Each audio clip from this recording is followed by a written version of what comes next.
Oh, battle minigame, alright.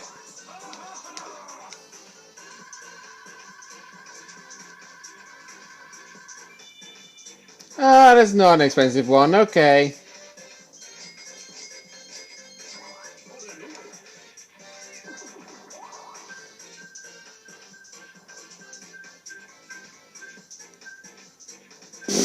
Alright. If the game is not going to take Cut from the Team seriously because of it being a very cheap battle minigame, then I'm not going to take the minigame seriously with playing it. I'm just going to be doing something on my computer.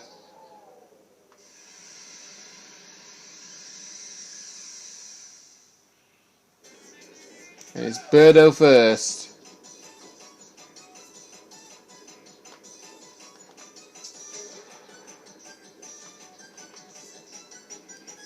Of course she's safe. Because when did the AI ever not? And Mario is safe as well. So that obviously means I'm going to be knocked out. You watch.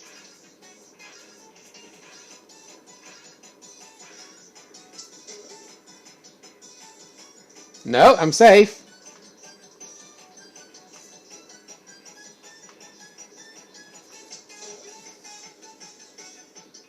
Jeez!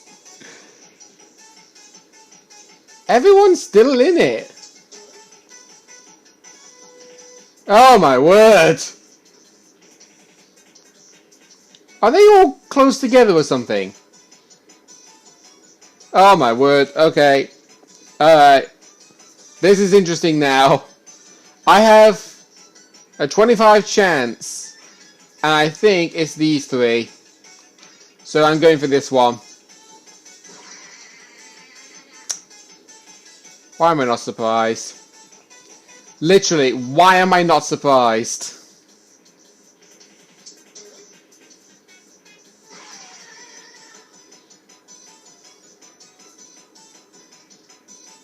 I swear down, if number 6 was the safety net. No, it was. Okay, so I would have been out no matter what. Alright.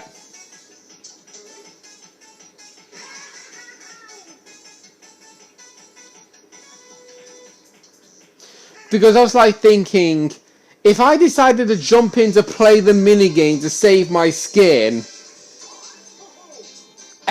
thinking that number 6 was wrong when it was actually right, I would not have been happy, but it would have been kind of funny at the same time.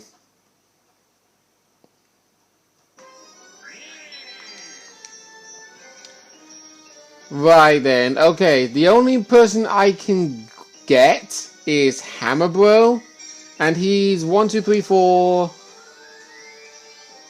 5, 6. Okay, now I understand why he used the Slowgo candy for that happening space. Because he was 4 spaces in front of me, and I was probably planning to use the Bowser candy on him. That's probably why.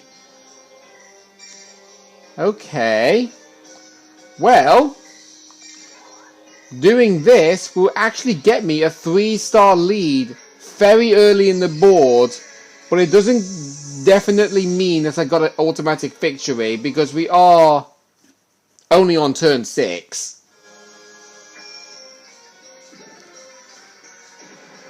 Okay, no matter what, I've got him.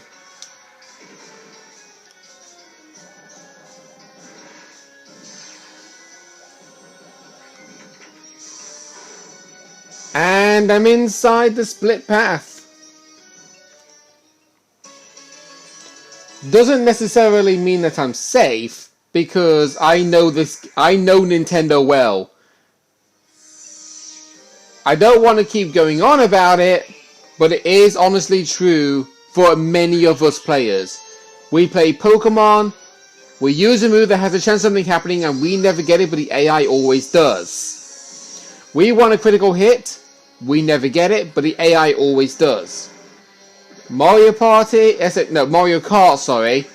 You want a red shell in second place, and all you keep getting is either a green shell or a banana, but the AI gets a red shell, every single item box they pick up.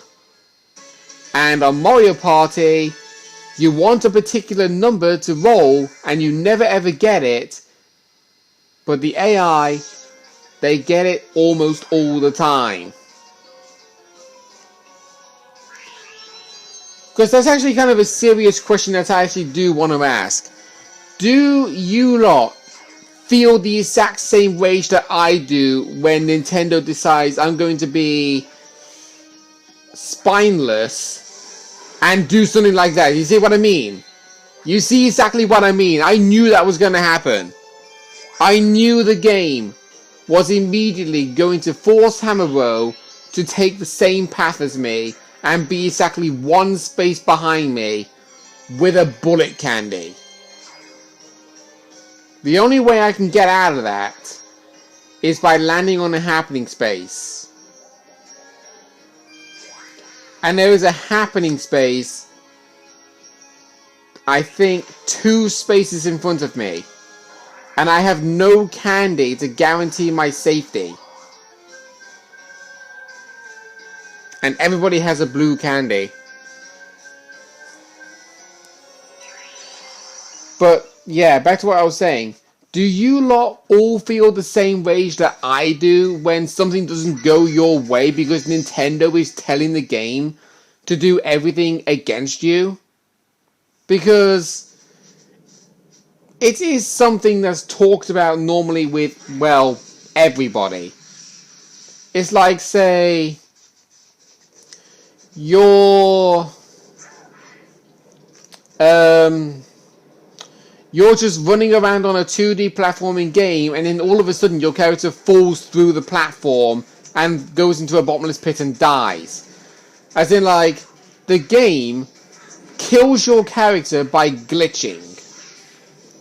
And you have no control of it.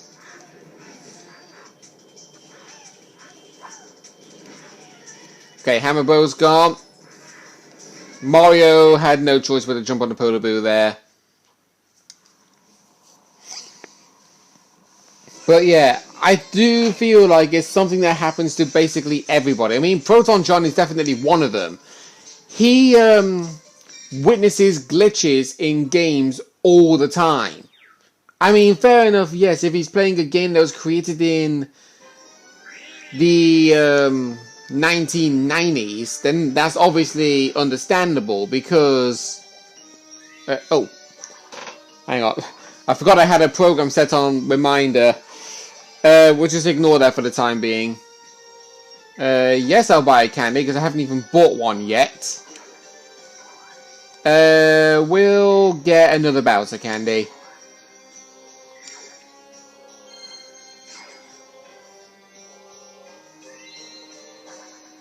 Yeah, if you're wondering what that TV reminder was, oh, actually, oh, I had a chance to get the lucky space, and the game just decides, nope, I'm not letting you do that.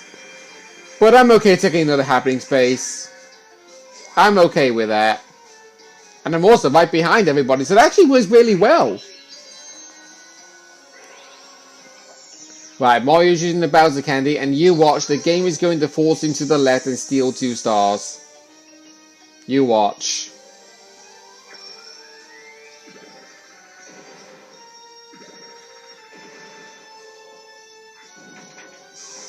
No!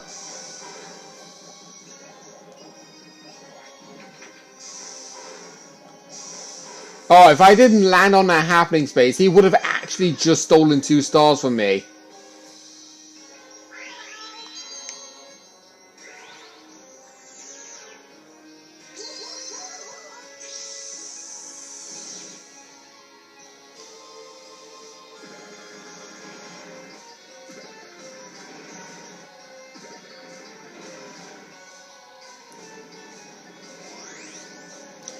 Oh yeah, back to what I was actually saying. The TV program, it was actually like asking me as a reminder if I wanted to watch. It was The Masked Singer US on ITV2. Yeah, because we have this program called The Masked Singer. but we had it like a UK style, but we've only had 2 seasons of it. But in the United States of America, they've had way more seasons than we have. I don't even know when they first originally started it, to be fair. But at the moment, on ITV2, it's going over the Masked Singer competition that they did in 2020.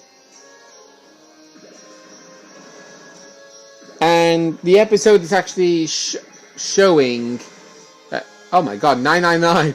Now, if that was a Thrice Candy, Birdo would have actually got bonus coins. But with Bowser Candy and Bullet Candy, they don't allow that. I think she actually got... yeah. If the game let Birdo go to the left, she would have actually hit everybody.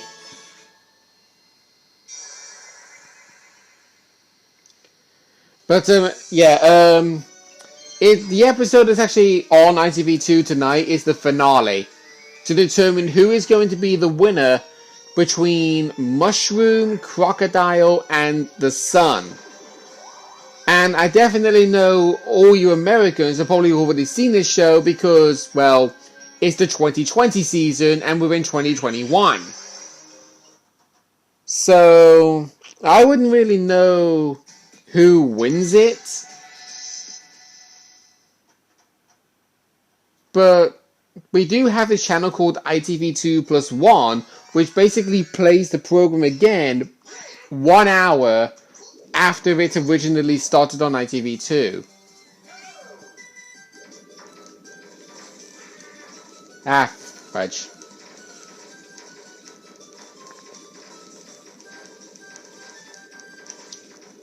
Right, there we go. At least Birdo's actually performing a bit better. Oh, until now. Wow, I'm actually not having a good layout here.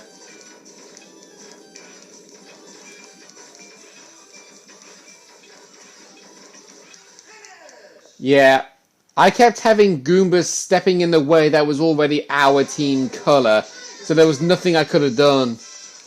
And I think Birdo was having the exact same problem.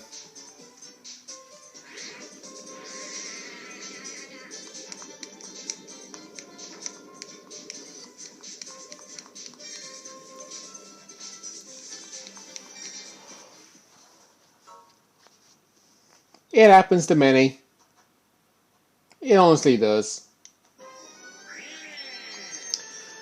Right. It's not really necessary to do this, but... actually, you know, I'm going to use the Bullet Candy. I would use the Bowser Candy and just show Birdo how angry I was of losing that minigame, but I'm not really that angry. I just want to use the Bullet Candy because... well... oh, come on! Seriously, first number you give me is a freaking 1.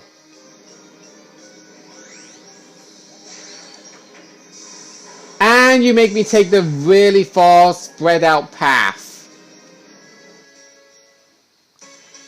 Literally, why is it every time when I try to get away from the AI, it always opens up the outer path, eating up my spaces, but it gives them the inside path? I really don't understand why it does that. And that is actually my 4th happening space this board. Fortunately for me, Birdo is the only one that's got blue candy, so she can't steal any stars back.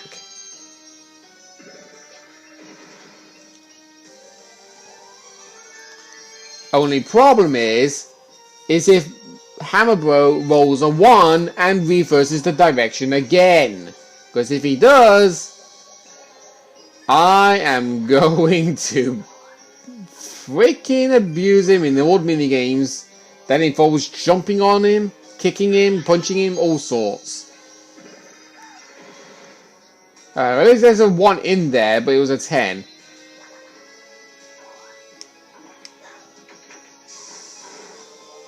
But you never know, Birdo might actually get lucky like she did last time, because she might have another Bullet Candy and manage to get the exact number that she got previously, but judging from her role, she has nothing but Bowser candy.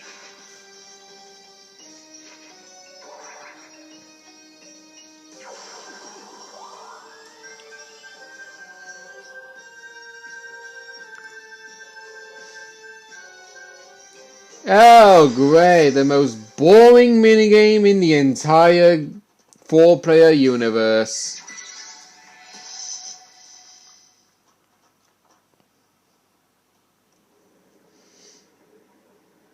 In fact, something else I probably could, like, technically say with Mario Party 9 and onwards. Do you think it was a sensible idea for Nintendo to declare the boss battles to be fixated on scoring points? And whoever scored the most points determined how many mini-stars they would have gotten? Because I don't necessarily agree with that. I mean, it is an interesting turn of events in thinking like, okay, we can see who can score the most points to determine how many mini-stars they get. But if they're doing a boss fight, at least make the boss fight entertaining. Because Mario Party 9, for example, with Chain Chomp.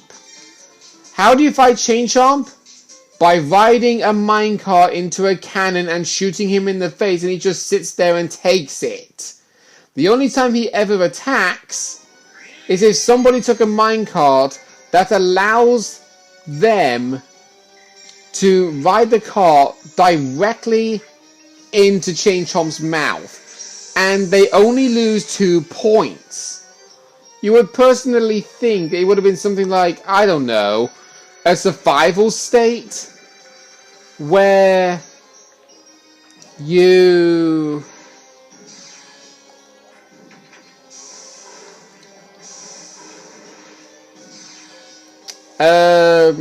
are the last one standing in the boss fight. So like, let the boss continuously try to attack you, and whoever the last one standing is will be the winner of that game, instead of just whoever can score the most points. That's my honest opinion. You might have a different opinion to the boss fights, and I totally respect that, because it predetermines how well you want to enjoy a particular game. Because you don't really feel the fun and excitement if the game is just consistent in being like, score points, score points, score points, score points. Because that's fine if it's a 4-player minigame, a 1v3 minigame, or a 2v2, but a boss fight? No. Boss battles just mean nothing. I'm more the kind of person who enjoys boss battles where both the boss and the players who are battling against the boss fight have an HP bar. Like, you know when we saw the HP bar in Mario Party 4? We also saw it in Mario Party 5. We also saw it in Mario Party 6. And in Mario Party 7, specifically in the solo battle, you had to reach floor 100 without taking a single hit. That's the kind of boss fights I particularly enjoy, where the bosses actually try to stop you from doing something. I don't enjoy playing boss fights that are fixated on who can score the most points, and if you get hit, you just lose points, but you still get to play the game.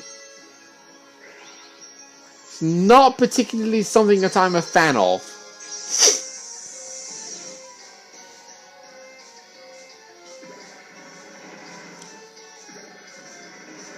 Okay, Birdo's guaranteed 2 stars. She might also get 3 if she's lucky with the space that Hammerbow went. No, unfortunately she's not. But I'm actually sitting comfortably at the minute. I mean, I have a 7-star lead right now. And we're only on turn 9.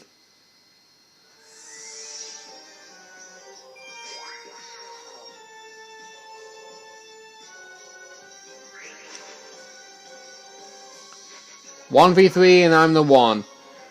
Okay, if it's Snow Way Out, I'm perfectly fine with that because I hate playing Snow Way Out when I'm the 3. No, it's Gundam Runner. Hey! I actually get to play this as the 1 for once. Interesting. Alright, I'll take it. I'm not overly great at this minigame, but I sure as I can try. Because every time I play this minigame, I'm always the 3. I'm always in the 3. I've never been the 1 in this in well over 4 years.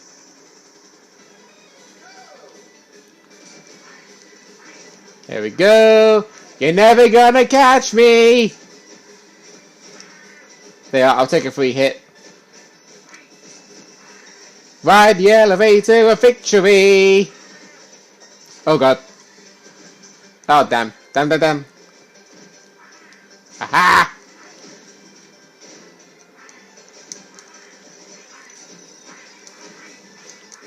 Aha! Suckers! I played decoy in that.